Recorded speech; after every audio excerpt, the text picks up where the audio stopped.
തിരുവനന്തപുരം മാമയിഴഞ്ചാൻ തോട്ടിൽ അപകടത്തിൽ മരിച്ച ജോയിയുടെ വീട്ടിൽ വി മുരളീധരൻ എത്തി അടക്കമുള്ള നേതാക്കൾ എത്തി ആദരാഞ്ജലികൾ അർപ്പിക്കാൻ എത്തിയിട്ടുണ്ട്. ജോയിയുടെ മൃതദേഹം ഇപ്പോൾ തിരുവനന്തപുരം മെഡിക്കൽ കോളേജിലാണുള്ളത്. പോസ്റ്റ്മോർട്ടം നടപടികൾക്ക് ശേഷം വീട്ടിലേക്ക് കൊണ്ടുവരും. നമുക്കറിയാം ജോയിക്ക് അമ്മ മാത്രമാണ് ഉള്ളത്. നെയ്യാറ്റിൻകരയിലെ വീട്ടിൽ വലിയ ദുഃഖമാണ് ഇപ്പോൾ ഉള്ളത്. 3 ദിവസത്തിന് ശേഷമാണ് ജോയിയുടെ മൃതദേഹം ഇന്ന് രാവിലെ കണ്ടെത്താനായത്.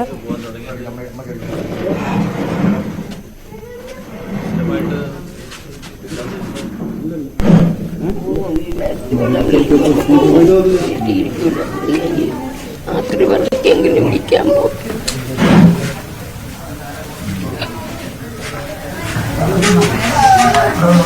ഏത് വേണമെങ്കിലും അവൻ വിളിച്ചവിടോ ആര് വിളിച്ചാലും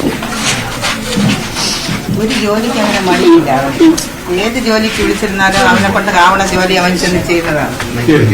ഇന്ന ജോലി എന്നില്ല.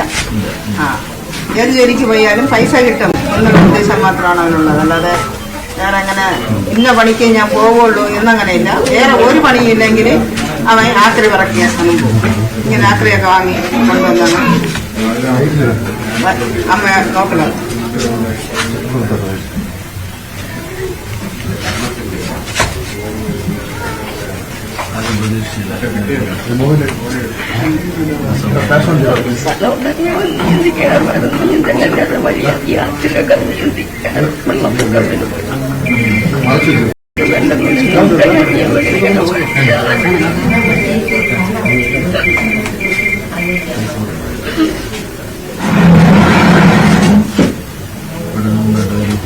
ഇത് സഹോദരി, ഒരാളപ്പുറത്ത് ഒരു സഹോദരമുണ്ട്, 2 സഹോദരി, ഒരു സഹോദരൻ കൂടി. ഒരു 4 മക്കളാണ് നമ്മൾക്ക്.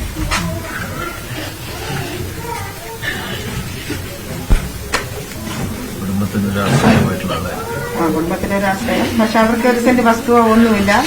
ഇവർക്ക് അവർ എഴുതി കൊടുത്ത വസ്തുവിലാണ് ഒരു ചെറിയൊരു വീട് വെച്ച് അവർ താമസിക്കുന്നത്. അത് മുകളിലാണ്. കണക്കിന് അങ്ങനത്തെ ഒരു വീടാണ്. ഷീറ്റിട്ട ചെറിയൊരു വീടാണ് അവിടെ ഉള്ളത്. ഈ മഴയത്ത് 1.5 മാസം ആയി. അവരുടെ മൂത്ത മകന്റെ ഭാര്യ മരിച്ച് ഇന്ന് 43 ദിവസം ആയതേ ഉള്ളൂ. അപ്പൊ അവര് ആശുപത്രിയിലായി 6 മാസത്തിലധികം അവൾ ആശുപത്രിയിന്ന് മെഡിക്കൽ കോളേജ് ആശുപത്രി, ഇങ്ങനെ കാരക്കുളം, ഇങ്ങനെ മാറി മാറി ആശുപത്രിയിലായിരുന്നു. ആ സമയത്താണ് വീട്ടിൽ ആരുമില്ല. അങ്ങനെ വന്നപ്പോ ഇവരാണ് കൂടെ ആശുപത്രിയിലൊക്കെ ഇരുന്നതല്ല. അങ്ങനെ വന്നപ്പോഴത്തേക്ക് ഇവര് കയറിപ്പോണ വഴിയെല്ലാം ഇടിഞ്ഞു പോയി. ഇപ്പൊ അവൻ മുകളിൽ കയറാൻ പറ്റാത്ത സാഹചര്യം. അതുകൊണ്ട് ഇവിടെ നമ്മളിവിടെ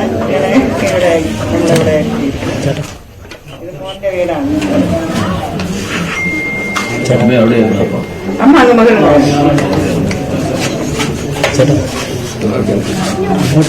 ഈ സംഭവം അറിഞ്ഞപ്പോഴത്തേക്ക് അവരുടെ ഞാൻ പറഞ്ഞു, നിങ്ങൾ അങ്ങ് മുകളിൽ ഇരുന്നാൽ ശരിയാവില്ല, നിങ്ങൾ ഇവിടെ വന്ന് നിൽക്കുകയെന്ന് പറഞ്ഞു. അങ്ങനെയാണ് ഇവിടെ.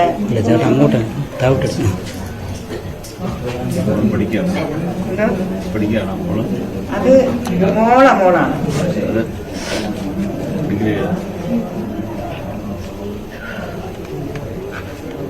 കല്യാണം കഴിച്ചുകൊണ്ടിരിക്കുന്ന ആളാണ്.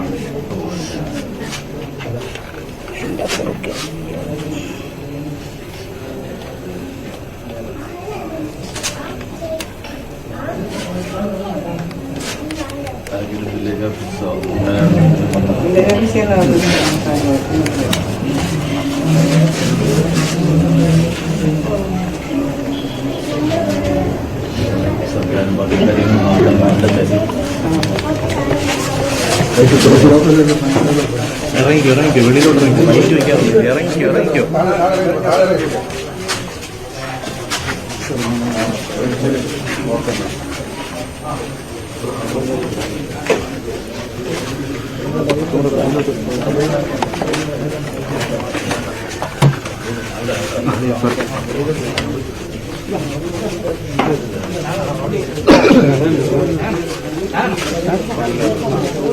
ഒരാട്ട് വയ്ക്കാം. ഇഷ്ടം കിട്ടും.